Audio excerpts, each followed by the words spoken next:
Never doubt government's ability to ruin a good thing. And when I say good thing, I'm talking about one of the most universally beloved substances in Canada, beer.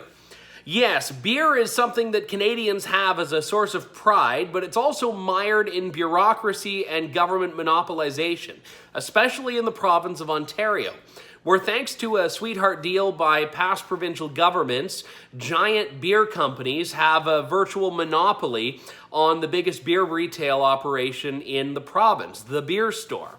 It's got a great name, it's got some great products, but ultimately speaking, it's a monopoly. And it's this store that restaurants in the province have to go through. It's this store that has a great deal of say and clout in what beer brands Ontario residents can buy, what prices they pay, when they can shop, and where.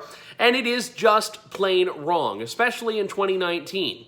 Now, we've seen little drips and drabs of evolution on this. For example, beer being allowed in some grocery stores under the previous Liberal government, but that was the same government that signed a massive deal with the beer store in the first place, effectively cementing that company's monopoly. Well, the new provincial government under Doug Ford has done away with this. They've introduced legislation that will effectively rip up this contract.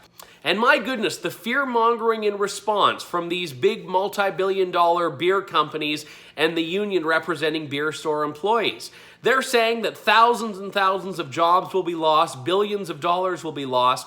Their belief seems to be that if the beer store isn't there as a government monopoly, no one will buy beer. That the entire business model seems to exist because of government. Well, the business model in its current form does, but the great thing about free markets is that when you take government out of the way, anyone has an opportunity to play ball, which means better choices for consumers, better convenience, and better products ultimately.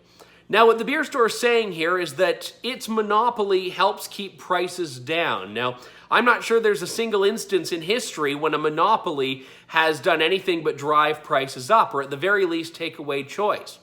But this is a prime example of why government should never get into these types of deals in the first place. Because now when government's trying to get out of this deal, we have all of these naysayers saying that, oh, but this is going to happen, and it's going to cost this much, and we're going to have to do this, and this will be the impact. Well, yeah, that may be true. It's often not seamless to get out of a bad deal. Governments need to stay out of these bad deals in the first place, which is where we need to look at alcohol liberalization as being one of the key priorities in Canada. Not because alcohol is the top priority for a country, but alcohol is often where we see the greatest examples of needless bureaucracy and age-old, antiquated legislation that does nothing for Canadians. Take, for example, the issues you'll have if you want to bring alcohol between one province to another.